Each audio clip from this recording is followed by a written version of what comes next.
اعوذ باللہ من الشیطان الرجیم بسم اللہ الرحمن الرحیم۔ پیارے بہن بھائیوں، آج میں آپ کو دو سوکنوں کا اور ان کے تقوی کا بہت ہی بہترین قصہ بیان کروں گی۔ بغداد میں ایک سوداگر رہتا تھا۔ یہ بڑا ہی دیانتدار اور ہوشیار تھا۔ خدا نے اس کا کاروبار خوب ہی چمکایا تھا۔ دور دور سے خریدار اس کے یہاں پہنچتے اور اپنی ضرورت کا سامان خریدتے۔ اسی کے ساتھ ساتھ خدا نے اس کو گھریلو سکھ بھی دے رکھا تھا۔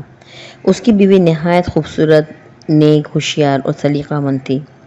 سوداگر بھی دل و جان سے اس کو چاہتا تھا اور بیوی بھی سوداگر پر جان چھڑکتی تھی، اور نہایت عیش اور سکون اور میل اور محبت کے ساتھ ان کی زندگی بسر ہو رہی تھی۔ سوداگر کاروباری ضرورت سے کبھی کبھی باہر بھی جاتا اور کئی دن گھر سے باہر سفر میں گزارتا۔ بیوی یہ سمجھ کر کہ گھر سے غائب رہنا کاروباری ضرورت سے ہوتا ہے مطمئن رہتی، لیکن جب سوداگر جلدی سفر پر جانے لگا اور زیادہ دنوں تک گھر سے غائب رہنے لگا تو بیوی کو شبہ ہوا اور اس نے سوچا ضرور کوئی راز ہے۔ گھر میں ایک بوڑھی ملازمہ تھی۔ سوداگر کی بیوی کو اس پر بڑا بھروسہ تھا اور اکثر باتوں میں وہ اس ملازمہ کو اپنا رازدار بنا لیتی تھی۔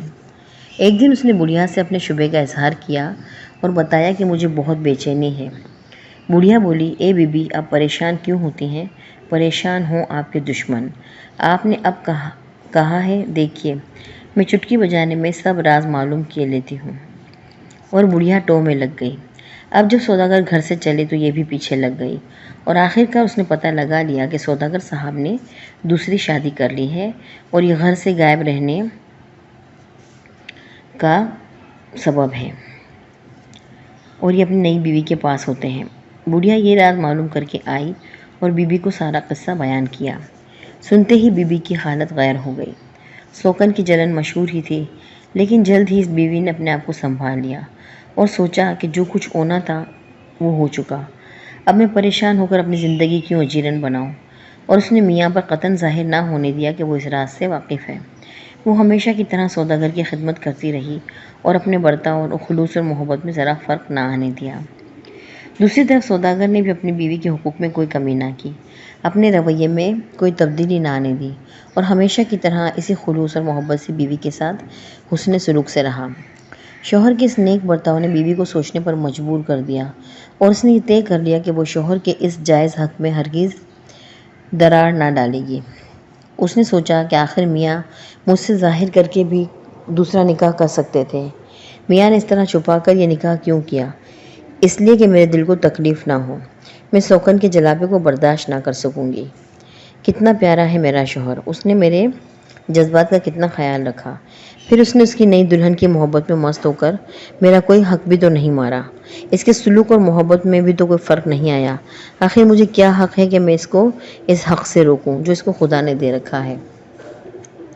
مجھ سے زیادہ ناشکرا اور نالائق کون ہوگا جو اسے مہربان شوہر کے جائز جذبات کا لحاظ نہ کرے۔ بیوی یہ سوچ کر مطمئن ہو گئے۔ سوداگر بیوی کا خوشگوار سلوک اور محبت کا برتاؤ دیکھ کر یہی سمجھتے رہے کہ شاید خدا کی اس بندی کو یہ راز معلوم ہی نہیں، اور پوری احتیاط کرتے رہے کہ کس طرح معلوم نہ ہونے پائے، اور دونوں ہنسی خوشی پیار محبت کی زندگی گزارتے رہے۔ آخر کچھ سالوں بعد سوداگر کی زندگی کے دن پورے ہوئے اور اس کا انتقال ہو گیا۔ سوداگر نے چونکہ دوسری شادی دوسرے شہر میں سے بہت دور کی تھی، اس لیے اس کے رشتہ داروں میں سے بھی کسی کو یہ راز معلوم نہ تھا۔ سب یہی سمجھتے رہے کہ سوداگر کی بس ایک ہی بیوی ہے۔ چنانچہ جب ترکے کی تقسیم کا وقت آیا تو لوگوں نے یہی سمجھ کر ترکہ تقسیم کیا اور اس نیک بیوی کو اس کا حصہ دے دیا۔ سوداگر کی بیوی نے اپنا حصہ لے لیا اور یہ پسند نہ کیا کہ اپنے مرے ہوئے شوہر کے اس راز کو فاش کرے جو زندگی بھر سوداگر نے لوگوں سے چھپایا۔ لیکن اس نیک بیوی نے یہ بھی گوارا نہ کیا کہ وہ سوداگر کی دوسری بیوی کا حق مارے۔ بے شک کسی کو خبر نہ تھی، مگر خدا کو تو سب کچھ معلوم تھا، جس کے حضور ہر انسان کو کھڑے ہو کر اپنے اچھے برے اعمال کا جواب دینا ہے۔ سوداگر کی بیوی یہ سوچ کر کانپ گئی اور اس نے یہ طے کر لیا کہ جس طرح بھی ہوگا وہ اپنے حصے میں سے آدھی رقم ضرور سوکن کو بھجوائے گی، اور اس نے ایک نہایت معتبر آدمی کو یہ ساری بات بتا کر اپنے حصے سے آدھی رقم اس کے حوالے کی اور اپنی سوکن کے پاس روانہ کیا، اور اس کے یہاں کہلوا بھیجا کہ افسوس کہ آپ کے شوہر اس دنیا سے رخصت ہو گئے۔ اللہ تعالیٰ ان کی مغفرت فرمائے۔ مجھے ان کی جائیداد اور ترکے میں سے جو کچھ ملا ہے اسلامی قانون کی روح سے اس میں آپ بھی برابر کی شریک ہیں۔ میں اپنے حصے کی آدھی رقم آپ کو بھیج رہی ہوں، امید ہے آپ قبول فرمائیں گی۔ یہ پیغام اور رقم بھیج کر نیک بی بی مطمئن ہو گئی۔ ان کو ایک روحانی سکون تھا۔ کچھ ہی دنوں میں وہ شخص واپس آیا اور اس نے وہ ساری رقم واپس لا کر سوداگر کی بیوی کو دی۔ سوداگر کی بیوی فکر مند ہوئی اور وجہ پوچھی۔ قاصد نے جیب سے خط نکالا اور کہا اس کو پڑھ لیجئے، اس میں سب کچھ لکھا ہوا ہے، آپ فکر مند نہ ہوں۔ سوداگر کی بیوی نے جب خط کھول کر پڑھا تو اس کی سوکر نے لکھا تھا، یہ پتہ چلا کہ آپ کے شوہر کا انتقال ہو گیا ہے اور آپ ان کی سرپرستی سے محروم ہو گئی ہیں۔ خدا ان کی مغفرت فرمائے اور آپ اپنی رحمتوں اور عنایتوں سے ان پر اپنی رحمتیں نازل کریں۔ میں کس دل سے آپ کے خلوص اور اصرار کا شکریہ ادا کروں کہ آپ نے اس ترکے میں سے اپنے حصے کی آدھی رقم مجھ کو بھیجی۔ میں آپ کی اس نیک روش سے بہت متاثر ہوں۔ حقیقت یہ ہے کہ سوداگر کے اس راز سے کوئی واقف نہ تھا۔ میرا نکاح بہت پوشیدہ طریقے سے ہوا تھا۔ مجھے تو یقین تھا کہ آپ کو بھی اس کی خبر نہیں ہے، اور میں کیا خود سوداگر مرحوم بھی یہی سمجھتے رہے کہ ان کی دوسری شادی کی اطلاع آپ کو نہیں ہے۔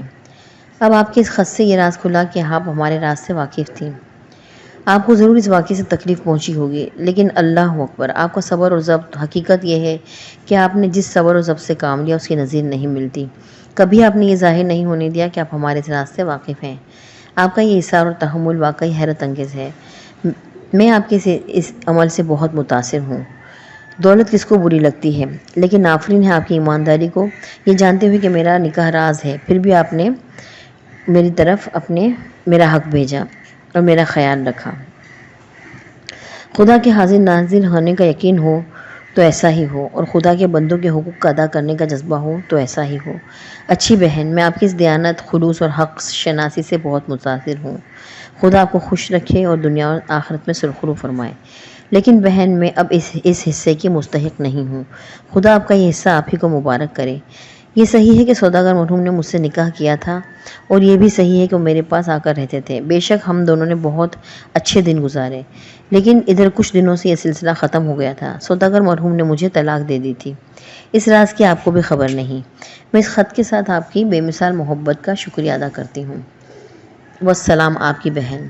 سوداگر کی بیوی نے اس خاتون کا خط پڑھا تو بہت متاثر ہوئی، اور اس کی سچائی، دیانت داری نے اس کے دل میں گھل کر لیا، اور پھر وہ دونوں مستقل طور پر خلوص اور محبت اور رفاقت کے رشتے سے ایک ساتھ قائم رہیں۔